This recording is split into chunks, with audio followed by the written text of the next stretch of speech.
এটা আমাদের গ্রাম পটলপুর। আর এই গ্রামের দক্ষিণ দিকে শেষ প্রান্তে আছে একটা নদী।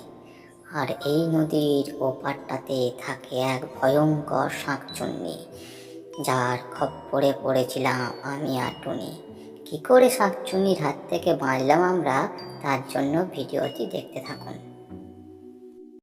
খোকা বাবু যায় হাওয়ায় চটি পায়, ও পাড়ার মেয়েরা সব হেসে হেসে যায়।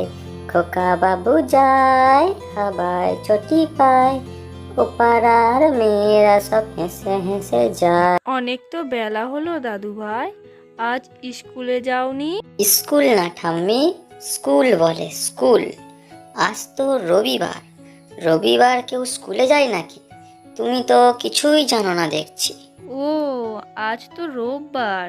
আমার তো আজকাল কিছু মনেই থাকে না, বয়স হচ্ছে তো। আমি আর ঠাম্মি কথা বলছি, আর সেই সময় মা পিছন দিক থেকে এসে বলল, ঠাম্মি আর নাতির মধ্যে এত কি কথা হচ্ছে শুনি? জানো মা, ঠাম্মি বলছে আজ স্কুলে যাসনি কেন, আজ রবিবার, সেটাই জানে না। এমন বলতে নেই বাবা, ঠাম্মির বয়স হচ্ছে তো। ও তাই, তাহলে তোমারও ঠাম্মির মতন বয়স হলে তুমিও ভুলে যাবে। হ্যাঁ সোনা, যাও এবার গিয়ে স্কুলে যে হাতের কাজটি দিয়েছে সেগুলো করে নাও। না, আমি এখন মোবাইলে গেম খেলবো। না, এখন ওইসব গেম টেম নয়, দুপুর হয়েছে, খেয়ে দে শুয়ে পড়ো, যা করার বিকেলে করবে। ঠিক আছে, কিন্তু বিকেলে আমি নদীর পাড়ে যাব ঠাম্মির জন্য লেবু পাড়তে। খোকা বাবু যায় হাওয়ায় চটি পায়, ও পাড়ার মেয়েরা সব হেসে হেসে যায়। এ ভোলা ভোলা, কোথায় যাচ্ছিস রে? ওই নদীর পাড়ে যাচ্ছি ঠাম্মির জন্য কটা লেবু পাড়তে। তুই কি যাবি? চল যাই ঘুরে আসি। তাড়াতাড়ি চলে আসবে বুঝলি, না হলে মা বকাবকি করবে। হাঁটতে হাঁটতে গল্প করতে করতে প্রায় নদীর কাছে চলে এসেছি।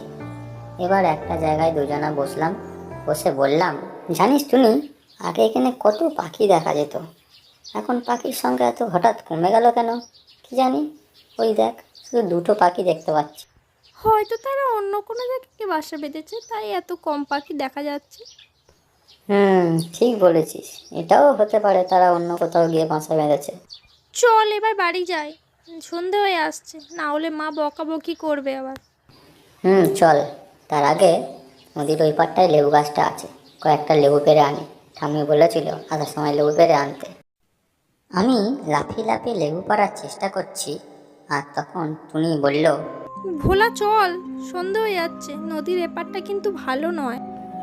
দাঁড়া না, কটা লেবু পাড়তে দে, তারপর তো যাব। অনেক চেষ্টা করার পরও একটাও লেবু পাড়তেই পারছি না।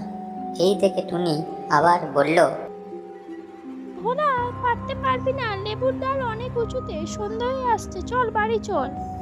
দাঁড়া আর একবার চেষ্টা করি, যদি না পারি তো এবার চলে যাব। ঠাম্মির জন্য কটা লেবু পাড়তেই পারলাম না, গাছটা এত বড় হয়ে গিয়েছে।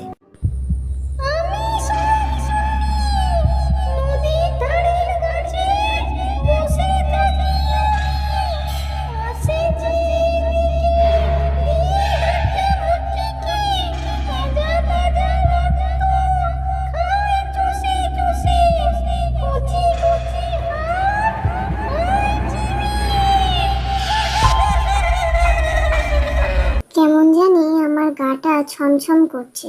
তোর কথা শুনে এই দিকে আসাটা আমাদের উচিত হয়নি রে। মা বারবার বারণ করেছিল, নদীর ওই পাড়টা যাবি না।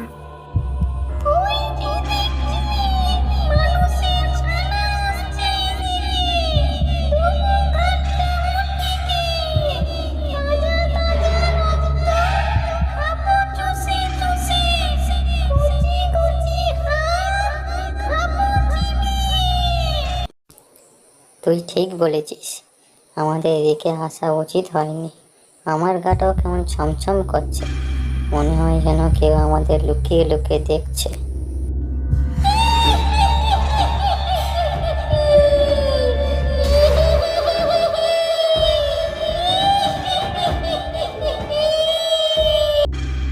কেমন একটা ভয় ভয় করছে। তোর কথাটা শুনলে ভালো হতো, কেন যে এলাম এদিকে।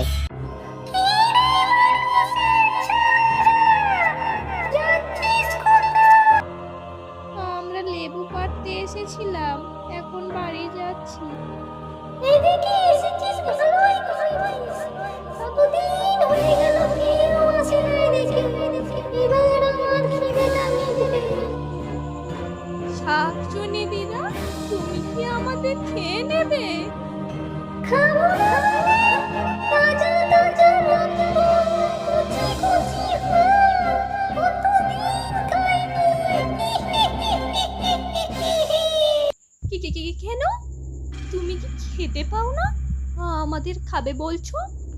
পাবো কি করে? কেউ তো এদিকে আসে না, সবাই চলে গেছে, আমি এদিকে থাকি। আমার কাছে একটা বুদ্ধি আছে। তুমি প্রতিদিন তাজা তাজা রক্ত আর কচি কচি হাড় খেতে পাবে।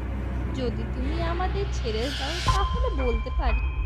শুনি শুনি এমন তোর বুদ্ধি যে প্রতিদিন তাজা তাজা রক্ত কচি কচি হাড় খেতে পাবো। শাকচুন্নিকে দেখে আমি তো ভয়ে অজ্ঞান হয়ে গেলাম, কিন্তু উনি এমন কি বুদ্ধি শাকচুন্নিকে দিতে চলেছে যার জন্য শাকচুন্নি প্রতিদিন তাজা তাজা রক্ত ও কচি কচি হাড় খেতে পাবে। টুনি নিজের জীবন বাঁচানোর জন্য গ্রামের সমস্ত লোকজনকে বিপদে ফেলছে না তো, নাকি অন্য কোনো বুদ্ধি আছে টুনির মাথায়?